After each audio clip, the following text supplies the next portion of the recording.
So does that justify everything that you do? Excuse me, let me tell you something. What do you think they were doing it for? Because they were trying to save us from poverty?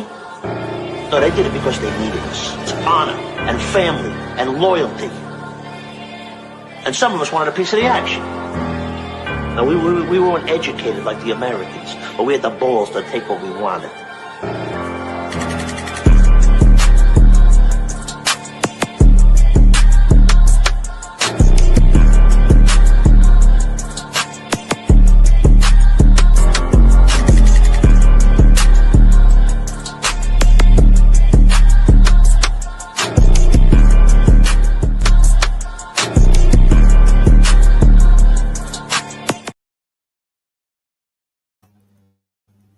Well, hello again, everyone, and welcome back to another live edition of On The Go right here on Driving to the Top Productions.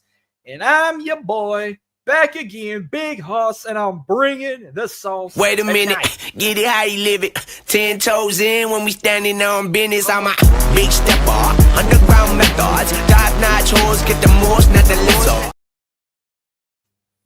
Get you riled up for tonight. What's up, everyone? Hope you're enjoying your lovely Wednesday night, November 12th, 2025. Veterans Day was yesterday, but happy Veterans Day to all our fighting men and women who paid the ultimate sacrifice. I will salute you tonight. I will salute you all month long. I'm going camo this month. And God bless America. And God bless y'all too. Before we get any further, you know what to do. Hit the like button, hit the subscribe button. You can follow me on X at BigHoss337. Follow me on Facebook, Instagram, subscribe to my YouTube channel. On The Go, you can find on X and Instagram at OnTheGo_TXLA. Driving to the Top Productions, you know where to find them on all social media platforms. Subscribe to them on YouTube as well. Of course, this show is presented by Rogue Energy, the official gaming drink of On The Go, and POGGERS, the official vitamin supplement of On The Go. Pick your poison, whether you need hydration, chill, or energy. You go to rogueenergy.com or download the Rogue Energy app on any mobile device. Or if you're looking for any other type of energy supplement or hydration or need sleeping products, go to poggers.shop. Whichever you choose. There's that promo code for both. Use that right there to get 10% off your order. OTG is that code, whether you choose Poggers or Rogue Energy. We got an exciting show for you tonight. Would have been a perfect shootout for football, but I'm going to get a rant later. But let's go start this off in H-Town. Let's kick it off in the 713. Let's go.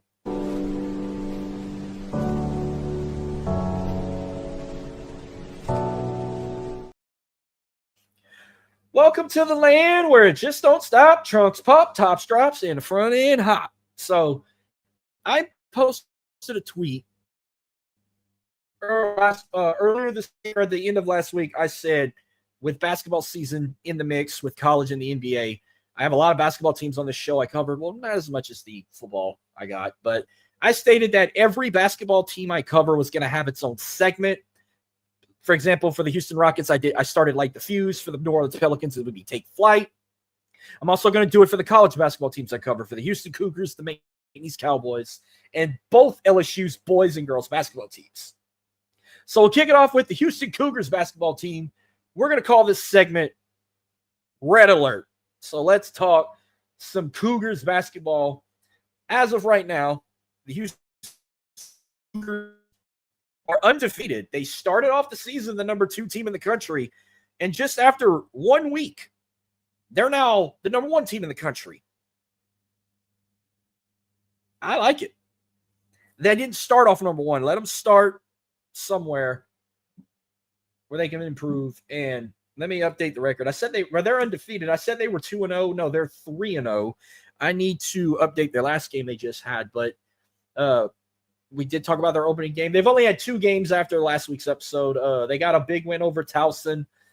Scary game on Saturday. They beat them 65-48. They put them at 2-0. In that game, they had 35 rebounds, 14 assists, 11 steals, 2 blocks, 12 total turnovers, 18 fast break points, and 32 points in the paint. Kingston Flemings had 20 points. He led in that game. 8 for 10 in field goals, and a perfect 3 for 3 in free throws. Chris Sinek Jr. led in rebounds with 13 rebounds. And Milos Uzan led in assists with 6 and a turnover. Joseph Tugler in that game had 15 points with 8 rebounds and 5 steals, while Emmanuel Sharp had 9 points in that game. It was a scary game at first, but they got the win. And then I think it was when did they play Oak? When they play Oak? Or you know what? That was today actually. They played Oakland, but it wasn't televised unless you had ESPN Plus.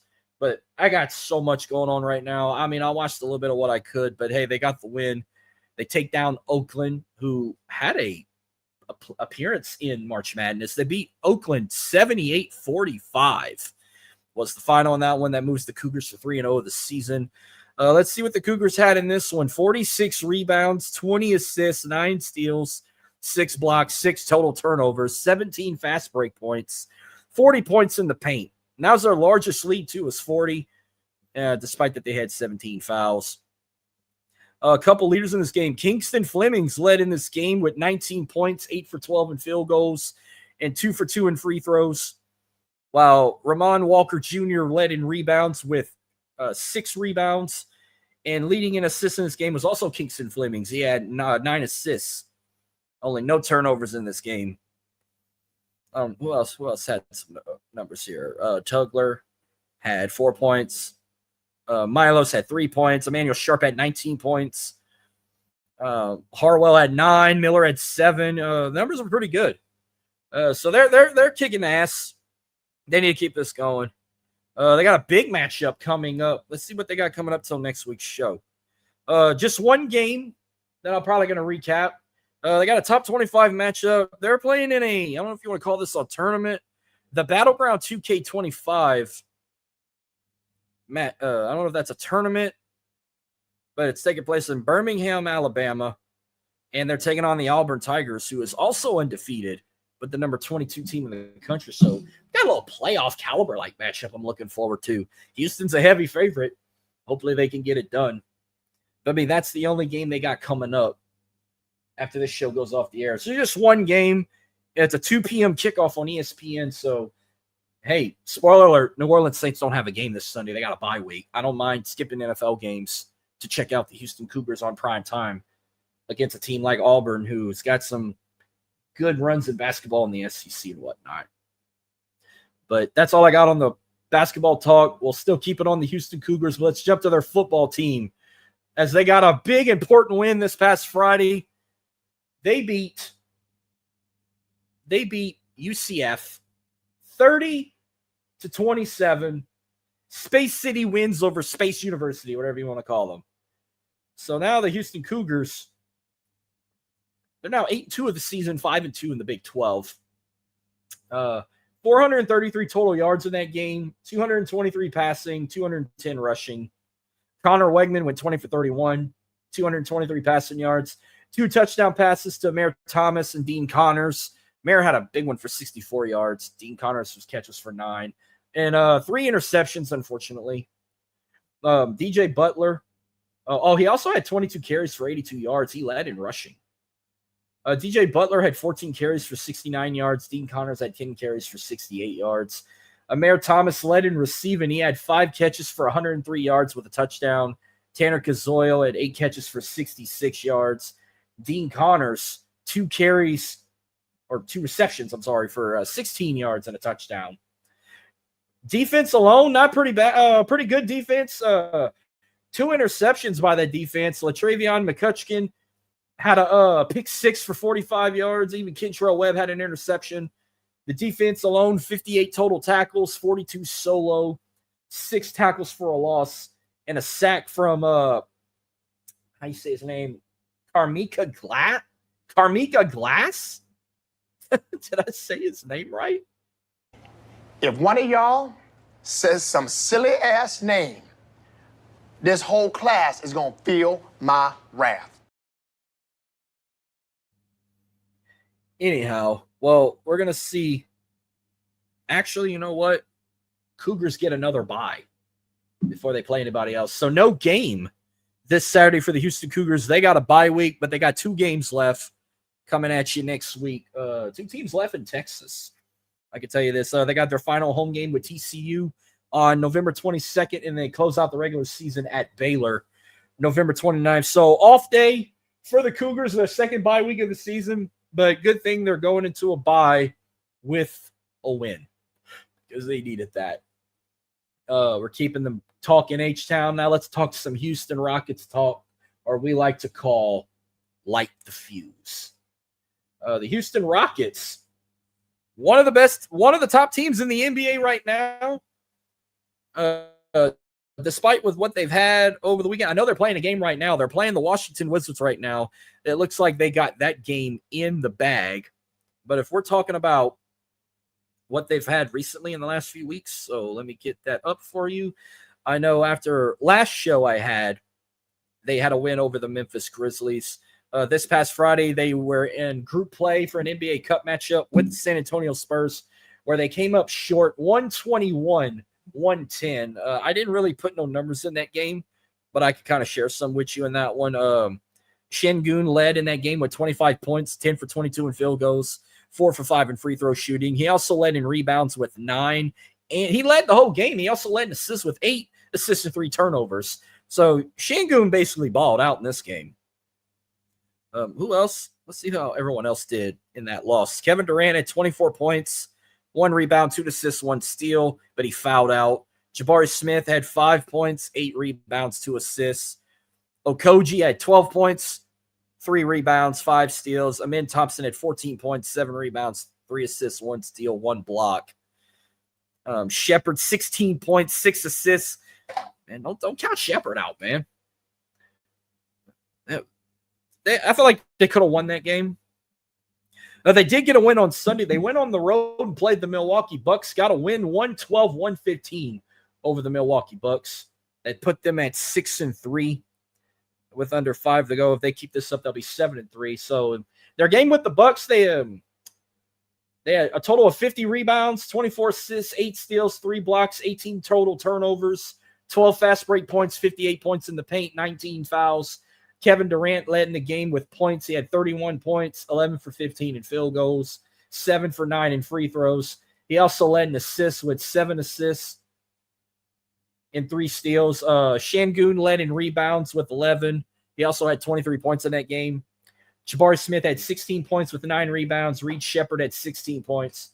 And Amin Thompson had 14 points, 8 rebounds, 5 assists, 3 steals. They did good against the Bucks.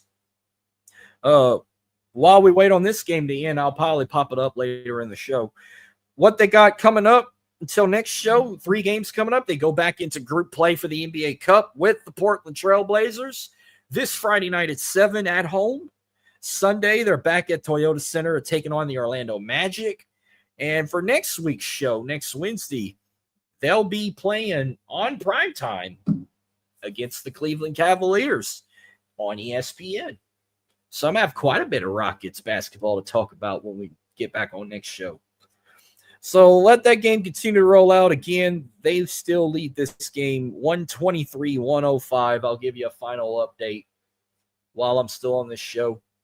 But let's go ahead and get to the final segment of the 713 talk. This one was a shocker to me. The Houston Texans get another win. They beat the Jacksonville Jaguars 36-29, so they split with Jacksonville. The last meeting, Jacksonville won 17-10. Texans split it 36-29. They now move to 4-5 of the season. 412 total yards, 282 passing, 130 rushing. Davis Mills went 27 for 45, 292 passing yards, 2 touchdown passes to Jaden Higgins and Dalton Schultz. He did throw a pick in the game. He also had 3 carries for 20 yards and a touchdown, but Woody Marks led in rushing. He had 14 carries for 63 yards and a touchdown.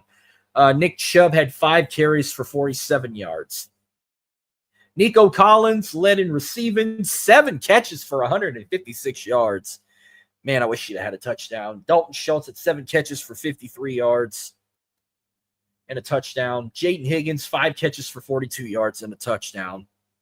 1 interception, courtesy of Derek Stingley Jr.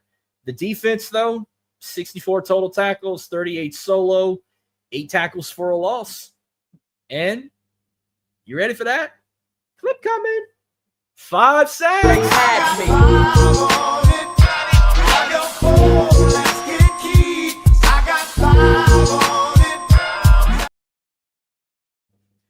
5 sacks for the defense, courtesy of Danielle Hunter, 3.5 sacks. Will Anderson Jr. with 1, and Henry Ototo with half a sack in that game. Defense looked fantastic.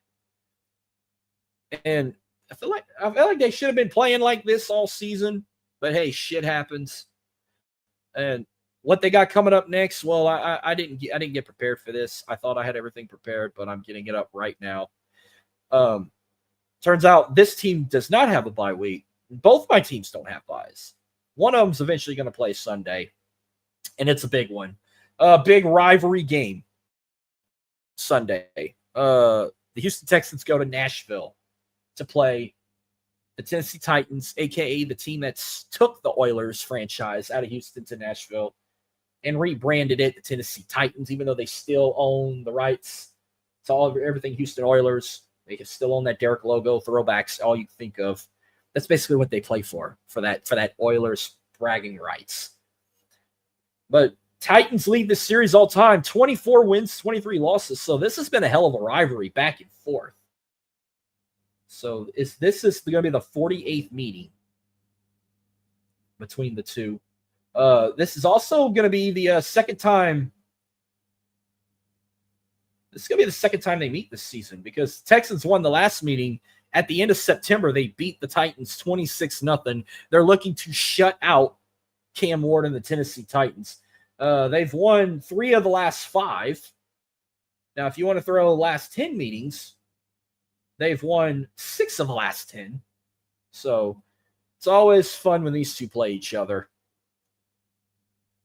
But if I'm going to go off a limb and say how this goes, I think it's going to be close. Titans are trying to put up a fight. They're trying to prevent a sweep, but get ready for a sweep, folks, because the Houston Texans are going to sweep the Tennessee Titans, try and get back in that division title race, even though they got to compete with the Indianapolis Colts. Luckily, they haven't played the Colts twice yet, but that first meeting with the Colts is coming at the end of the month. And not to mention, after they play the Tennessee Titans, they got a short week. They play the Titans on November 16th. Their next game will be November 20th, a Thursday night matchup with the Buffalo Bills. That's where they're going to wear the Battle Reds finally. We're going to see the Battle Reds this season, Thursday night against the Bills after this Titans matchup. But Texans get the win over the Tennessee Titans. If I had to pick a final score, since it's a rivalry game, it's going to be close. I could see it being like maybe low scoring. I could say maybe like a 17-14 or 17-10 victory. Tennessee's going to put up a fight. I would love for it to be a blowout, but it ain't going to be a blowout. An update on the Rockets. They're leading the Wizards 127-108 with 2.5 minutes to go in the game. I will give you an update while I'm continuing on, but let's keep on. Let's keep this show rolling. Let's not hesitate. Let's take it to my state. Let's take it to the Bayou. Let's take it to the 337.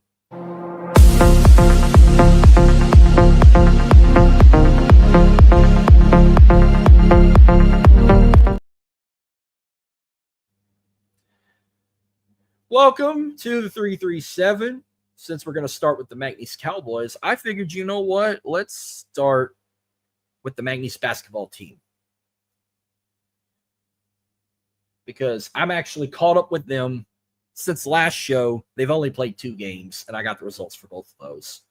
And anytime we talk McNeese basketball, we're going to call this segment the Bayou Bandit Duel. So on the last time we talked about McNeese, they played on opening night on Monday, November 3rd. They got a win over Champion Christian. After that, they played 2 games. They went out to California and played Santa Clara. Hell of a game, but they took their first loss of the season. They fell 79-67. I'm not going to shit talk them. This season just started. They hung in with this team. They dropped them to 1-1. But let's look at some numbers in this game. I know Larry Johnson led in points. He had 18 points. He went 4 for 7 in field goals. He went a perfect 10 for 10 in free throw shooting. Jacob Fredson Cole, the former Creighton Blue Jay, had not led in rebounds with 9, and he led in assists with 4 assists and 1 turnover. Tyshawn Archie had 11 points. So did DJ Richards Jr. I didn't even watch this game. That's just what I saw with the highlights. I did watch this one. They had a blowout win Monday night over the College of Biblical Studies. By the way, I found their mascot. Remember I was trying to find the mascot for that team last week? I found it. They're called the Ambassadors. So they're like they're a future priests, future pastors, whatever religion that college claims, if they're a Catholic college, Baptist, whatever. The Ambassadors, the College of Biblical Studies, or CBS. They beat them 132-50. Damn! Pokes are now 2-1 of the season in basketball. In this game, they had 49 rebounds, 31 assists, 15 steals, 1 block, 12 turnovers, 40 fast break points, and 86 points in the paint. By the way, anytime we win a game, I'm going to break those statistics down. If they don't, I just go straight to the leaders in the game, just so we get a heads up. Anyhow, Larry Johnson led in points in that game. 25 points, 10 for 11 in field goals. Perfect 5 for 5 in free throw shooting. Jacob Fretson-Cole led it with 9 rebounds. Garwi Duel led in assists with 11 assists on the turnover. A couple other players. Carl Sharon-Fan had 17 points, 5 rebounds. Tyshawn Archie, 15 points, 3 rebounds, 4 assists, 4 steals. Giannis Ndonja. Yeah, said it right. Finally, good job. 10 points and 8 rebounds. Jarrell Colbert had 14. DJ Richards had 13. Big win for them. And, man, they got coming up next 1 game. After that, it's going to be a little while. They get a little break before they go to the Cayman Islands for the Cayman Islands Classic. Big, important game this Friday. I wish I could be there, but we got high school football playoffs going on across the state. We got a big playoff game ourselves.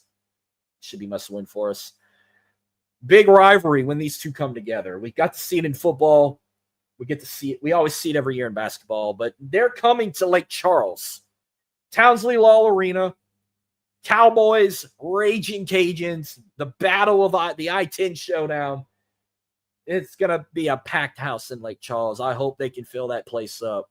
And I know if you follow McNeese on Sports on Facebook, Vice President Keith Shorier made the announcement.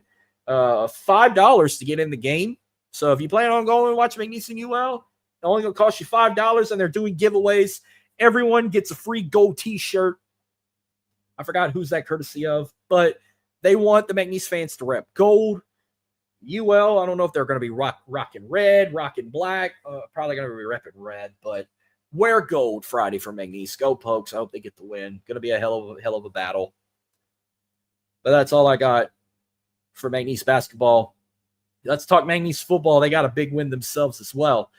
Cowboys win 35-20 at East Texas A&M against the Lions. So now that puts the Cowboys at 4-6 of the season, 3 for 3 in the Southland Conference. 481 total yards, 171 passing, 310 total rushing. Jake Strong had a great game, 10 for 18 in passing, 171 passing yards. He threw a touchdown pass to Cameron Senegal for 39 yards. He also led in rushing, 17 carries for 136 yards and a touchdown. Yeah, damn, Jake. I see you. Running that ball. Tell him, get back. Get back. Meanwhile, Kobe Ham had 19 carries for 127 yards and 2 touchdowns. Logan Malden led in receiving, 3 catches for 54 yards. Cameron Senegal had 1 catch for 39 yards and a touchdown. Jonathan Harris had 3 catches for 35 yards. And the only defensive stats I got, 3 interceptions, courtesy for the Pokes. One of them was a pick 6 by Philip Bradford. That was beautiful. He was like right there. Caught it, tipped it a bit, caught it, only had to run like no more than 10 yards to get in the end zone. Big win for McNeese as they get ready for their final home game of the regular season.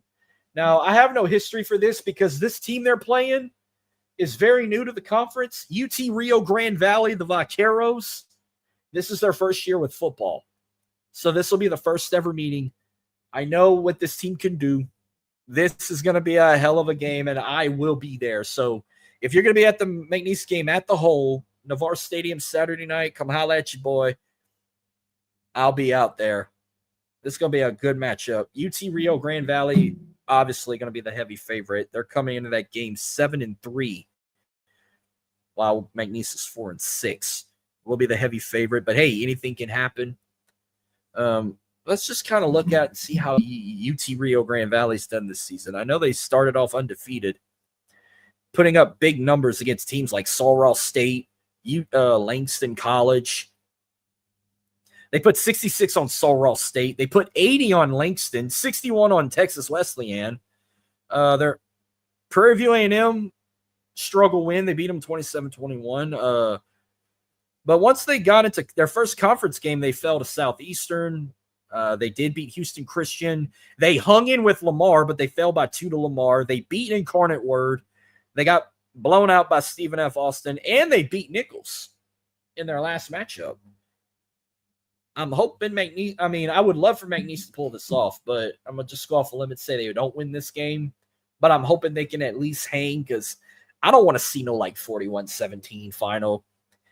I want to see a close game. It's going to be rowdy. It's going to be fun to watch. I'm hoping they can hang. I want them to win, obviously, but I don't think they will pull it off with how good they're keeping up. But hey, we'll see what happens. But I'll just go off the limb and say that UT Rio Grande Valley wins it in a close one, like 30. I'll say a high scoring game, 37-30. I can see that being the final score. Wow, that's all the McNeese talk I got. Speaking of the Raging Cajuns, they also got a win this past weekend.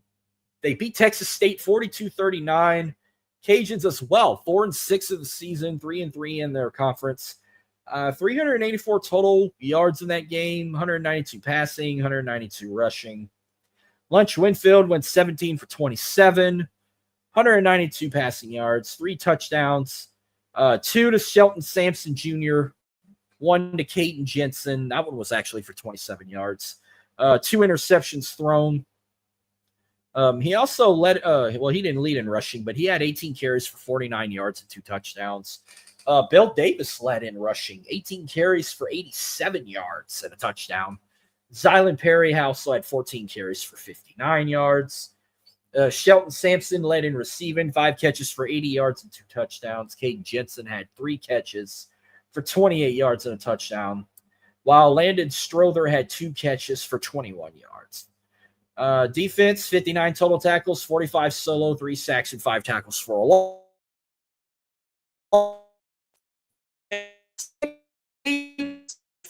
Cool. Yep. So, no game this week for the Cajuns. They have a bye week.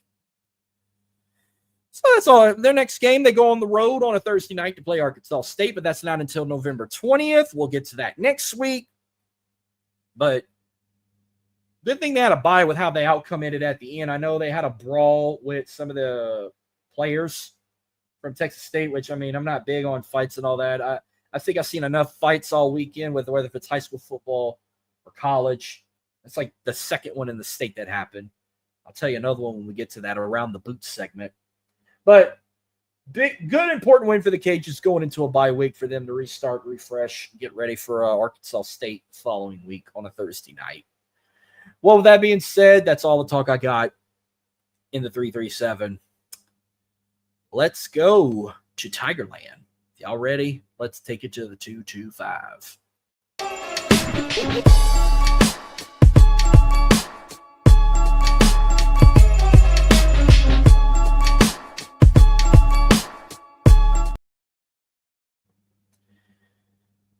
I'm going to have some shit to say on this one, but I'm going to go ahead and start positive because I don't feel like ranting right now. I've been on a good mood note. I want to keep it going. So when we get to some LSU basketball talk on this show, whether if it's the boys or the girls, we're going to call this segment the PMAX Show. And I'm thinking, who should we start with first? You know what? I think let's start with Kim Mulkey's Tigers. Let's start with her because I know she just recently had a game played too.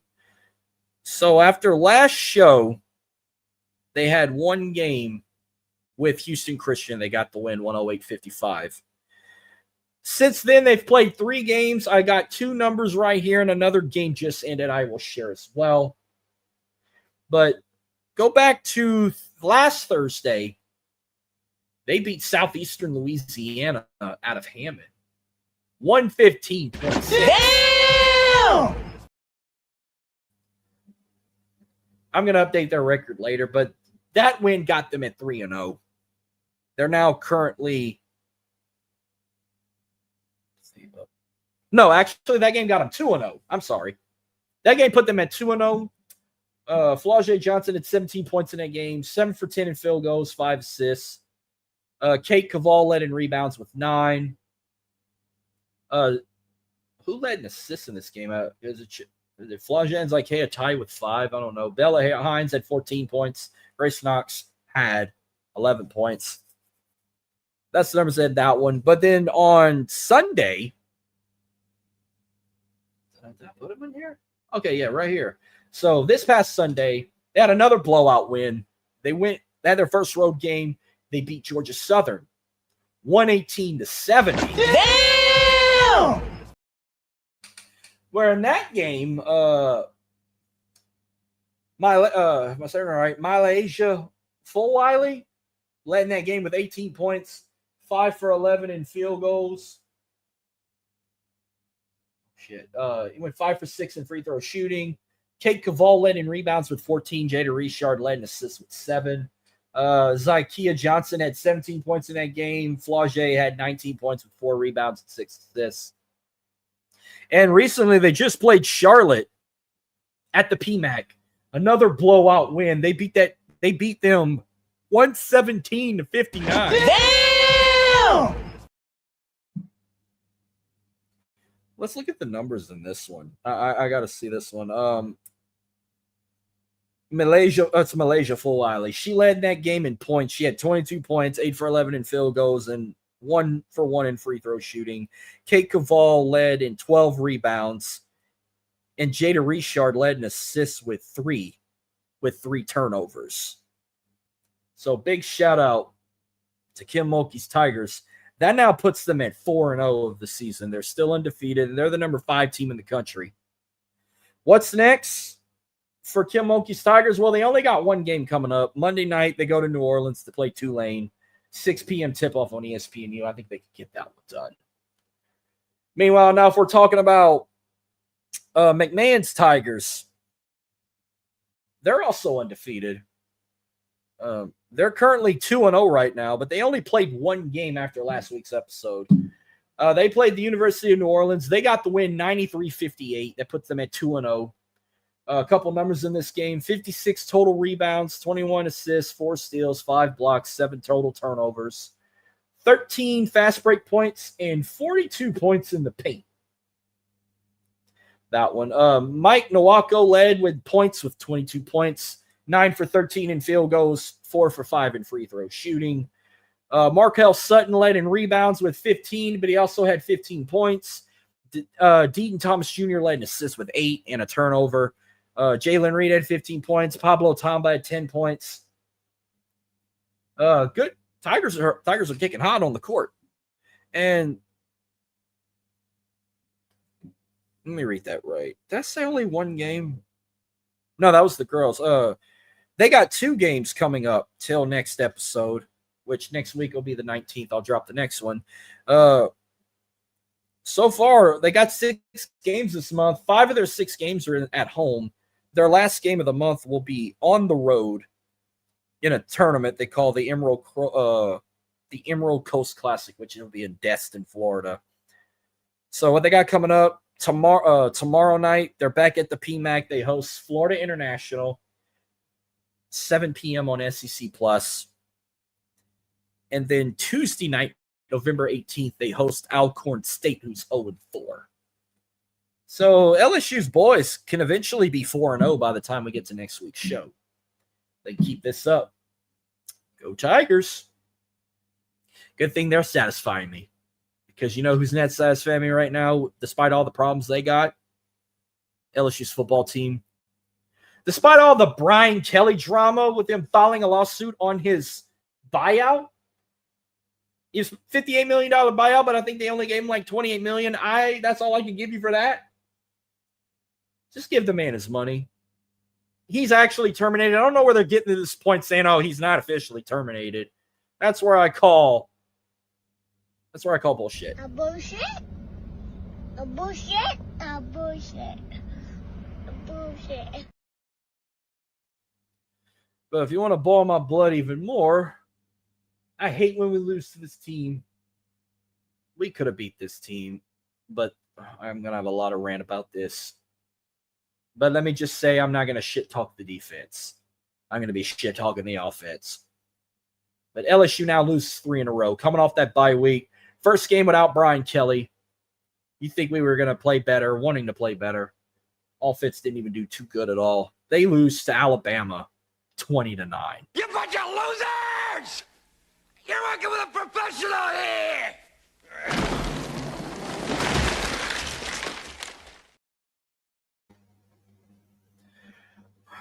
I'm going to start with the defense because I'm going to be going off on this offense. The defense had 56 total tackles, 34 solo, 1 sack courtesy of Harold Perkins Jr., and 4 tackles for a loss. Altogether, 232 total yards, 173 passing, 59 total rushing. That ain't going to cover it.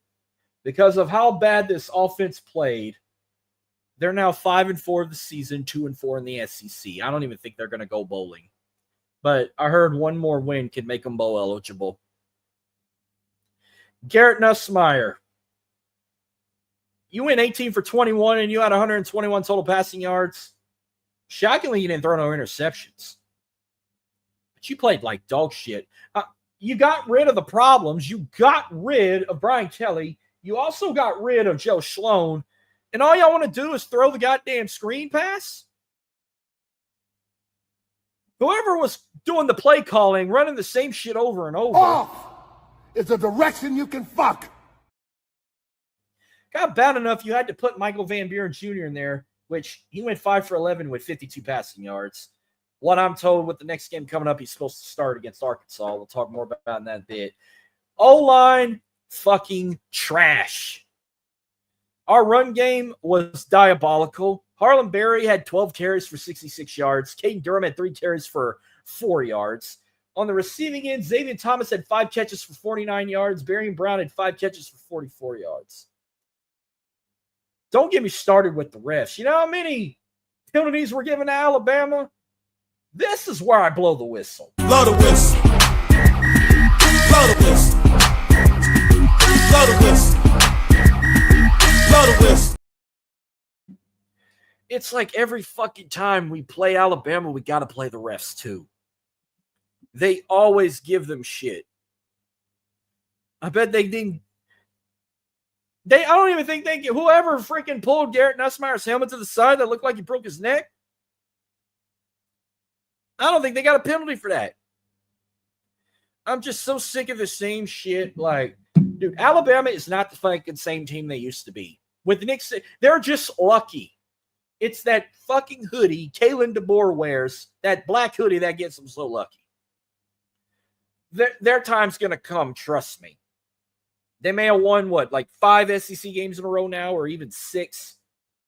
If it's not Oklahoma, if it's not Auburn, if by some miracle they make it to the SEC championship, Texas A&M will take care of that. What's next for LSU? I know they got they got one more rivalry game. I know this season they only won 1 rivalry game so far. They beat Florida. They've lost to Texas A&M. They've lost to Alabama. They've lost to Ole Miss. But you got the Golden Boot next. I should have had all this typed up.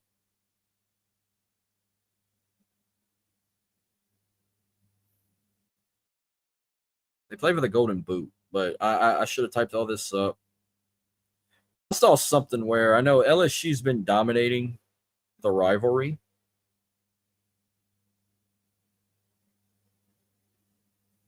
Let me just clock this shit up. I'm actually ahead of schedule right now. Like, I'm not even, like, wasting no time or nothing like that. All right. The battle for the golden boot, the battle for the boot, whatever you want to call it. They've had 70 total meetings. I thought they had more than that. Is this for real? They've only had 70 meetings? Wow. Okay. Though this will be the 71st meeting between LSU and Arkansas. LSU's won 3 in a row. Arkansas hasn't beaten LSU since 2021. And that happened in Baton Rouge, by the way. LSU's kind of been dominating this rivalry lately. I hope they make it 4 in a row, but I'm a little worried. By the way, it's a morning kickoff. 11:45 a.m., which suits about right with how LSU's been playing. Just get it out of the way. Yeah, I went a little overboard with the loss. I always do that every time we lose to Alabama. I go put all the football merch away.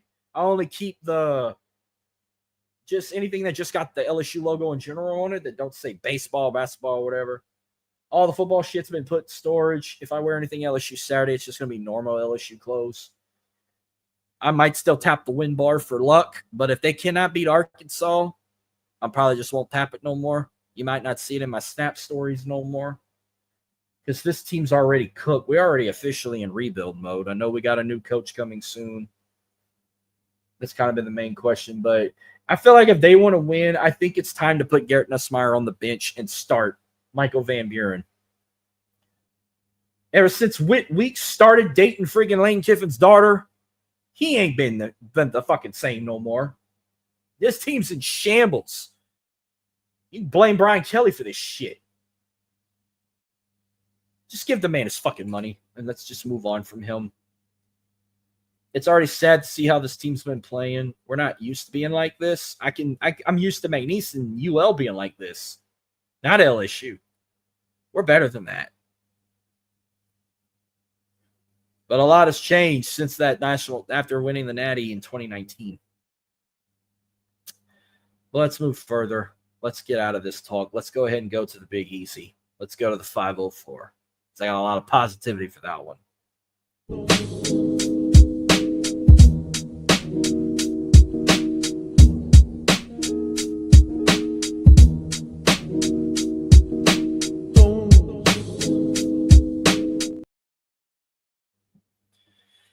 All right, now that we are in the 504 talk, a lot of positivity, at least for majority of them. We'll start with Tulane. Tulane played a Friday night game as well. They got a big, important win. They beat the Memphis Tigers 38-32, where about a week ago, Memphis was kind of in that college football playoff talk. Well, they're not anymore. We'll get to more of that in a bit. But they got the win. Tulane controlling their own destiny. They win 38-32. They're now 7-2 of the season, 4-1 in the American Conference. 457 total yards, 332 passing, 125 total rushing. Jake Retzloff went 16 for 23, 332 passing yards, 3 touchdowns. Passes to 2 to Shaz Preston. One of those was for 65 yards. Anthony Brown-Stevens had a catch for 54 yards. Retzloff also had 10 carries for 43 yards and a rushing touchdown. Even though Javon Gordon led in rushing, he had 12 carries for 66 yards and a touchdown. Jamari McClure also had 3 carries for 14 yards. Bryce Bohannon led in receiving. He had 4 catches for 101 yards. Shaz Preston had 3 catches for 85 yards and 2 touchdowns. And Anthony Brown-Stevens. I put ABS down, but no, that's Anthony Brown-Stevens. 3 catches for 69 yards and a touchdown. Tulane's defense, 58 total tackles, 42 solos, 6 sacks, and 10 tackles for a loss.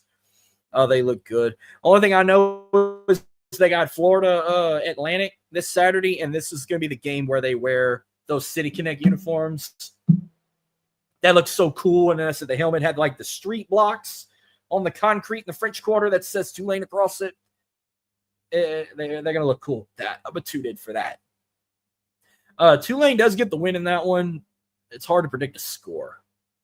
I didn't even predict a score for LSU. But hope if LSU wins another against Arkansas, I'll say 27-20 for LSU. For Tulane, I don't even know what Florida Atlantic's record is. This can go either way. It could be a close game. It could be a blowout. I'm going to go off the limb and say, okay, Florida Atlantic is 4-5. Tulane's a heavy favorite. I mean, I'm going to say Tulane, a 2 or 3 possession game. I think they're going to score some points too. I'm going to go ahead and say off a limb. I'm going to say 48-17 Tulane over Florida Atlantic. 48-17. All right, man. I never thought I'd be talking positivity about these guys again, but the New Orleans Saints get their second win of the season. They beat the Carolina Panthers 17-7. They're now 2-8 of the season. I'm going to be smiling all numbers when I talk these. 388 total yards, 266 total passing, 122 total rushing. Tyler Shough got his first win of the season as a starter. He went 19 for 27, 282 total passing yards, 2 touchdown passes, a beautiful pass to Chris Olave for 62 yards, Juwan Johnson for 30 yards. The only concern I have for Tyler Shough, don't run the ball, please. You had 4 carries for -3 yards. That's where I'm going to put a thumbs down on you on. But you're good in the pocket, throwing the ball. You're not too good scrambling or trying to run the ball. Their run game was pretty decent. Alvin Kamara had led in rushing. He had 22 carries for 83 yards. He even had 3 catches for 32 yards. Devin Neal had 4 carries for 22 yards. Chris Olave, 5 catches for 104 yards and a touchdown. He led in receiving in that game. Juwan Johnson, 4 catches for 92 yards and a touchdown. Defense had 62 total tackles, 29 solo, 4 tackles for a loss, and 2 sacks courtesy of Cameron Jordan and Nathan Shepard. And the best part about this for the Saints is this win they needed because now they're also going in a bye week before they get ready for that big rivalry with the Atlanta Falcons on November 23rd. So that being said, no game this weekend for the Saints. They needed that. But is Tyler Shough the guy? Some say yay, some say nay. But, it depends how they play their cards right when the draft come. I mean, I can see Tyler Shough being the guy. I guess it depends how he goes the rest of the season. Because you're going to have some good quarterbacks coming into that draft somehow, some way. If they decide to go that route. Like when we all wanted Arch Manning at first, but I don't think we want him anymore. I feel like if they want to pick a quarterback, there's the time to go get Fernando Mendoza from Indiana, who I think could be a Heisman candidate. I'm gonna throw his name only for that matter. But positive, I'm glad to be positive for the Saints, man. I got tired of coming in on here and talking shit about them. Before I get to the Pelicans talk, I'll give you an update. The Houston Rockets did beat the Washington Wizards 135-112. They now move to 7-3 of the season. Let's see some team stats in this game for the Rockets. 53 rebounds, 32 assists, 9 steals, 6 blocks, 12 total. Oh my God, that was horrible. 12 total turnovers. 10 fast break points, 56 points in the paint. Their largest lead was 29 points. Let's see some leaders. Kevin Durant led in points with 23 points, 7 for 16 in field goals, 7 for 8 in free throw shooting. Şengün led in rebounds with 13, and Amin Thompson led in assists with 8 assists and 2 turnovers. Let's see some other numbers. Let's see some other numbers. Let's see how many points. Şengün had 16 points. Jabari Smith 15. Okogie had 7. Amin Thompson had 18. Eason had 20. Not bad. All right. Now that we're in New Orleans, I don't think I'm going to have much to talk on the New Orleans Pelicans. This is take flight. Yeah, when I was on last week's show, they've won 2 in a row. They beat the Hornets and they beat the Mavericks, but they still got problems. They now lost 3 in a row. They now are 2-9. Last Saturday, they fell to the Spurs, 126-119. I'm just going to – Trey Murphy had led in points with 41. 15 for 22 in field goals, 6 for 6 in free throw shooting. Trey Murphy led in assists with 9. Derek Queen, no, he led in rebounds with 9. Derek Queen led in assists with 9 rebounds. God damn. Get your fucking shit right, Haas. Trey Murphy led in rebounds with 9. Derek Queen led in assists with 8. That's in the Spurs game. Monday night, they went to Phoenix and lost to the Suns 121-98. Trey Murphy led in points with 21, 6 for 14 in field goals, 7 for 9 in free throw shooting. Trey Murphy led in rebounds with 10 and led in assists with 4 assists and 6 total turnovers. God, I'm lisping here. And then tonight, they hosted the Trailblazers. They fall to Portland 125-117. Derek Queen led in this game in points with 26, 12 for 18 in field goals, 2 for 3 in three-point shooting. Derek Queen led in rebounds with 7, and Shadik Bey led in assists with 5 assists and 1 total turnover.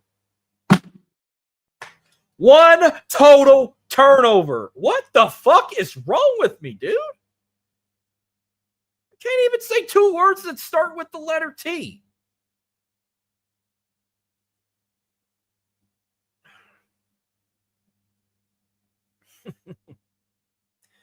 I need a water. I don't feel like getting up. But the Pelicans are 2-9. What they got coming up?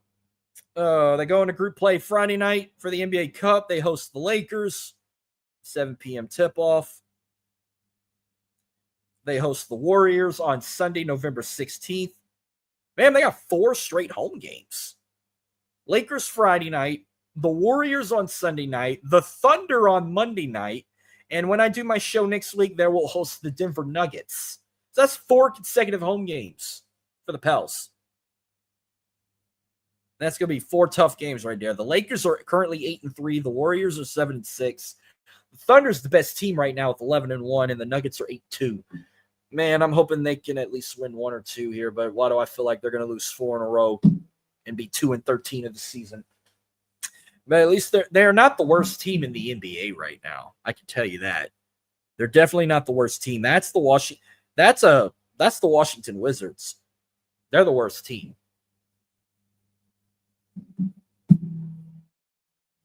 Anywho,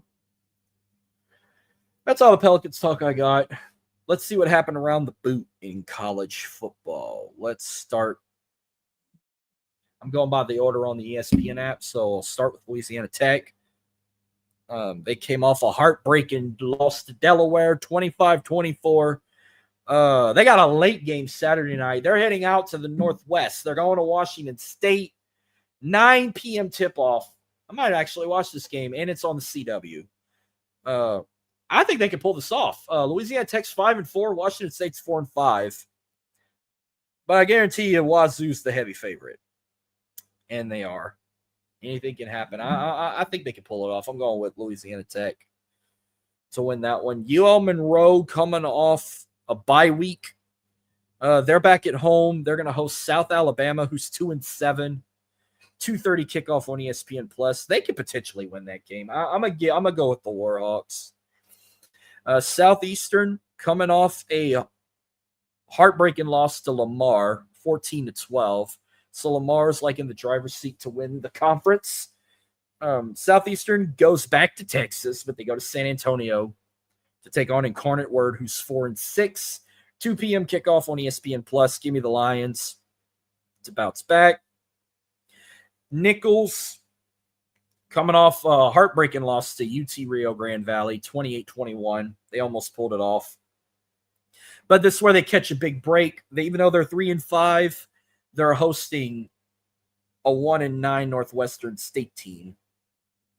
That'll be a 3 p.m. kickoff, and Northwestern State is coming off a 38-3 ass whooping at home from Incarnate Word. So I got Nichols bouncing back. I don't think Northwestern's going to win another game this year because they only got 2 games left. They got Nichols on the road, and then they close out the regular season with their arch rivals in Stephen F. Austin, who is another dominant team in the conference. Actually, Stephen F. Austin is in charge in the conference. They're undefeated, Lamar and Southeastern are tied at second, but if Stephen F. Austin wins out, they win the conference, and they could potentially. They got a big game with Lamar. That's going to determine the conference champion right there. If I were to predict that game, I'd say Stephen F. Austin wins it, but I'm talking about against Lamar this Saturday. But Grambling. Grambling's on a hot streak here. They have now won four in a row. They beat Bethune-Cookman 31-23. Yeah, they had a big scruffle at halftime of that game, and it was Grambling's final home game of the regular season. I don't know the words yet of any players that got suspended or got to sit out, but Grambling hits the road. They go to Alcorn State. Alcorn is at 4-6, 2 p.m. kickoff. Give me the G-Men. And then finally, Southern, who is tied with the worst team in the state behind Northwestern State. Final home game of the regular season Saturday. They host Texas Southern before they hit up New Orleans to play the Bayou Classic. Texas Southern is 4-5. I'm going with Tech. They got 2 games left with 2 different Tiger teams, and it's going to be all Tigers either way. Texas Southern wins that one. All right, let's do some recaps in college football. Let's see what happened before I bring up the bracket in the top 25. All right. So we're recapping week 10. No, not week 10. Week 11. I didn't even update this shit. Hold on. I'm going to fix that right now. Just give me a sec. There we go. Week 11 recap, by the way. I'm probably gonna run through this. I went 9-7 in my picks. Georgia, Mississippi State was a great game till the end. BYU and Texas Tech I'm glad Texas Tech won, but I thought it was gonna be a close game. Texas Tech blew them out of Lubbock, man, and I loved every second of it. Texas A&M beat Mizzou, survived that one. Oregon survived Iowa. Iowa State beating TCU. That kind of scratched my head there. Vandy made a comeback over Auburn.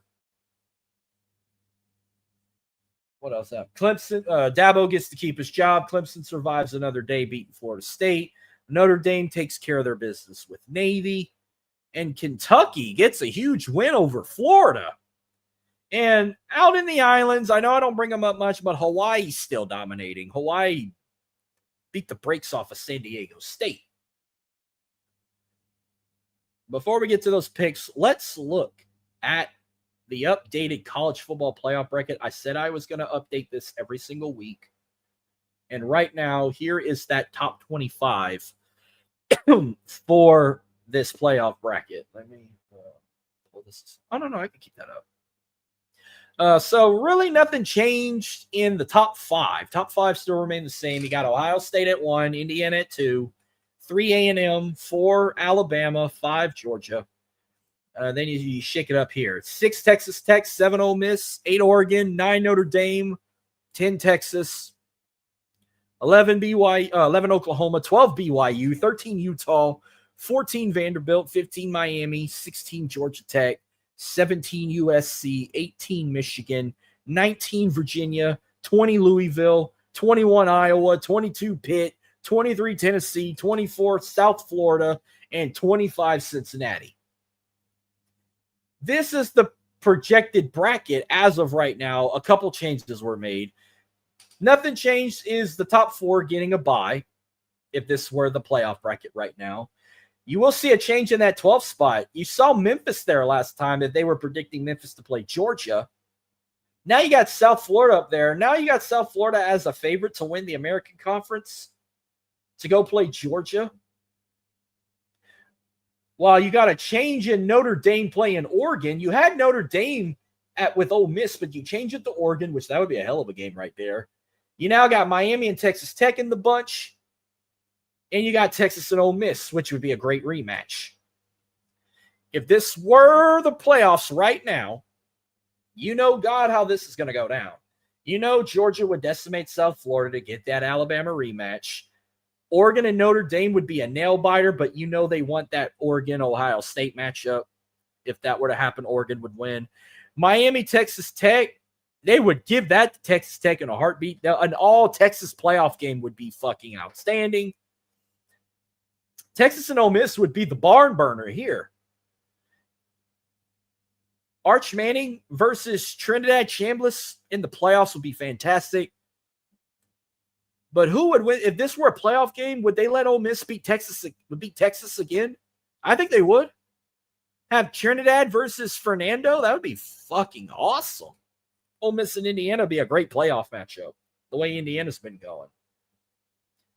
But, you know, all this is going to change because if Ohio State and Indiana stay as the top two teams in the Big Ten, if both teams can win out, that's your Big Ten championship game right there. Unless Michigan has something to say and they pull off the huge upset and beat Ohio State for a 5th consecutive year, which I would absolutely love that, but I don't think it's going to happen. I think we're going to get a 1-2 game soon in Indianapolis. That place is going to be blowing up red because I don't even know how far is Bloomington from Indianapolis. Couple hours? It'd be painted red no matter what because they'd have a lot of Ohio State fans as well.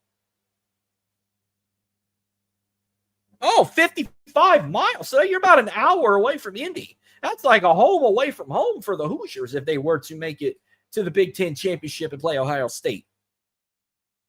All I'm going to say is if that match happens, I have never rooted for Indiana so hard in my life. I will root for the Indiana Hoosiers like if I was a fan of that team when I'm don't know jack shit about the Hoosiers.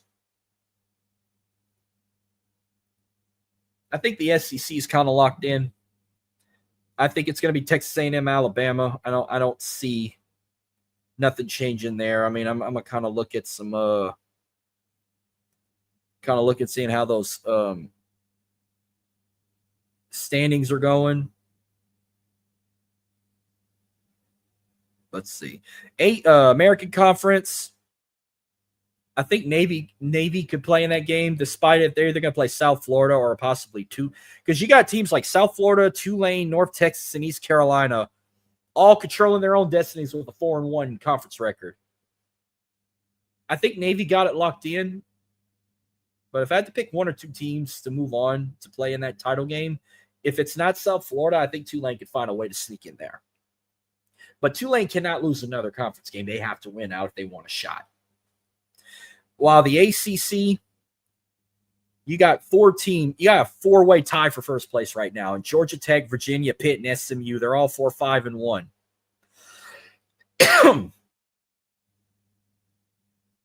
If one of them makes the college football playoffs, I feel like we may not get an ACC champion in the college football playoff. I feel like the only team that would have a closer shot at getting in the playoffs is Georgia Tech. Not Virginia, not Pitt, not even SMU or even Duke. If either of them would win the ACC, they're not in the playoffs. Georgia Tech would probably be the only one to get in there. Meanwhile, the Big 12, I think we're going to get the rematch with Texas Tech and BYU if both teams win out. The Big 10, I already said it, Indiana, Ohio State.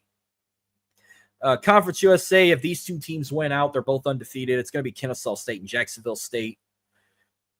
MAC, I don't really keep up for it, but Western Michigan's on top. They got 5 teams tied at second place at 4-2. So Western Michigan can either play like a Central Michigan, Ohio, Toledo, Buffalo, or Miami, Ohio. Mountain West, it's going to be San Diego State versus Boise State. Oregon State, if they win one more time against Wazoo, they win the Pac-12. But if Wazoo splits it, who they're going to give it to? Are they going to go by records? If they go by records, they're obviously going to give it to Washington State because they got a better record than Oregon State. Washington State's 4-5, while Oregon State's 2-8. The SEC, like I said, Texas A&M, I think got it locked in. I still think they're going to play Alabama unless Bama ends up losing to Oklahoma or even Auburn. Then you got Georgia up next. Ole Miss not far behind. You got Texas in there trying to sneak in. Vandy trying to sneak in. Oklahoma trying to find. I think Oklahoma's done. I think Vandy needs a miracle. Vandy would need Bama, Georgia, Ole Miss, and Texas to lose a couple more games for them to get in there to play A&M. Sunbelt, it's going to be James Madison versus Southern Miss. Both of them are undefeated. That's your conference game right there. Let's make some predictions for week 12 of college football before I wrap up with the NFL talk. I think this game is it tomorrow night or is it Friday? Clemson and Louisville. Oh, wait, it's right here. Oh, that's Friday night. It's in Louisville. Give me the Cardinals. Your Saturday slate. Minnesota at Oregon. Give me the Ducks. South Carolina at Texas A&M. A newly rival in the SEC when A&M joined. Aggies won 3 of the last 5. Make it 6. Make it 4. Give me the Aggies. College game day. We'll be at this one. Notre Dame at Pitt. Boy, is Pat McAfee going to be on a whole new level here. They're going in his hometown. That shirt's going to come off quite often. But the Fighting Irish are going to rain on their parade, and I got Notre Dame beating Pitt 5 in a row for the Irish. Michigan and Northwestern, they're playing this at Wrigley Field in Chicago. One of those like neutral site baseball games. Every so often, Northwestern will play a home game at Wrigley Field, or they'll go play at whatever the White Sox's ballpark's called. They're playing it at Wrigley. Michigan won 8 in a row against the Wildcats. Make it 9. Give me Michigan. Arizona and Cincinnati, I'm going to go with the Bearcats. South Florida at Navy.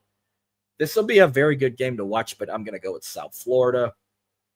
Okay, I put this game on for a reason. Tennessee Tech and Kentucky. The only reason I put this on there because Tennessee Tech is 10-0. Are they going to pull the upset and go 11-0, or will this just be a simple cakewalk for a Wildcat team? That's the worst team in the SEC. I feel sorry for them, so I'm just going to give this win to Kentucky.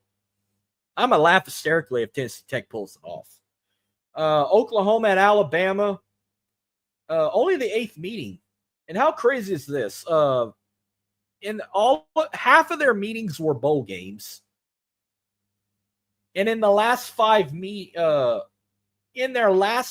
meetings, Oklahoma's won 4 out of 5.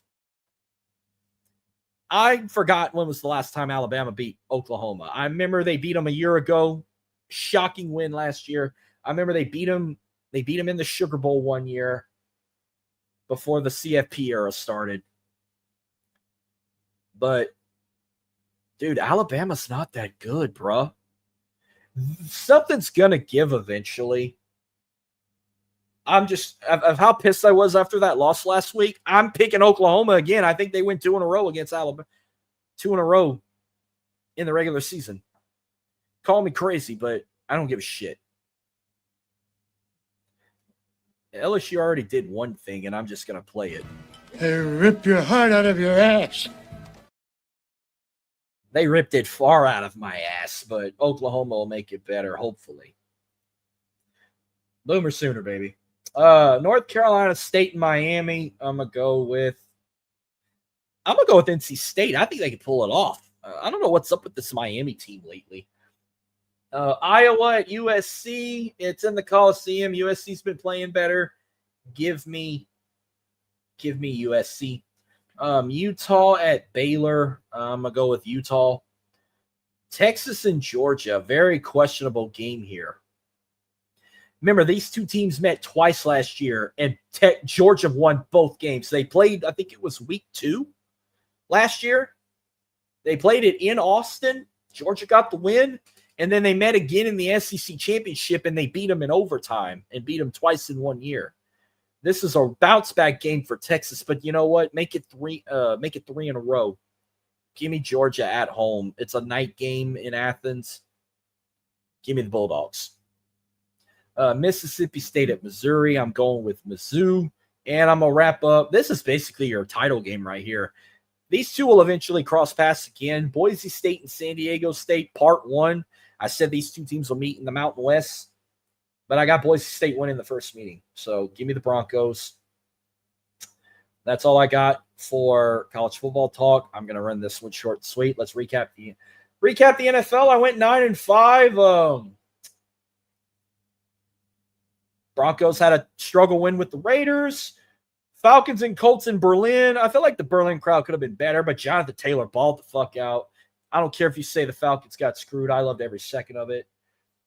Saints surprised me in one. Texans surprised me in one. Jets got another win. I called it.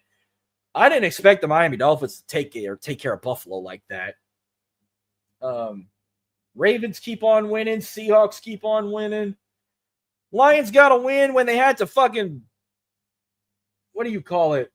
Cue in boos when Trump addressed his statement at the Commanders game. Even wants the new stadium to be named after him. 49ers, Rams, always an instant classic. I wish the 49ers would have pulled it off. Chargers handled their business with Aaron Rodgers and the Steelers. Eagles, Packers, that game was so fucking boring. That was the worst kick I ever saw for them to try and tie the game, and they lost that one, courtesy of that kicker. Are they really going to fire Matt LaFleur? I know the Packers don't have an owner. The entire fucking town and city of Green Bay owns that team, 101,000 plus people. Who makes that call when it comes to firing a coach? They'd be stupid if they got rid of Matt LaFleur. They better keep his ass. Before we get to the predictions, let's look at some leaders in the NFL as of this week. By the way, did I get this one right? No, see, by the way, this is not week 9. God, I did not edit this shit out. That was a week 10 recap. Fix that. And I fixed that. All right. All right. As of going into week 11, current leaders in the NFL, nothing changed. Daniel Jones still leads in passing, 2,659 yards.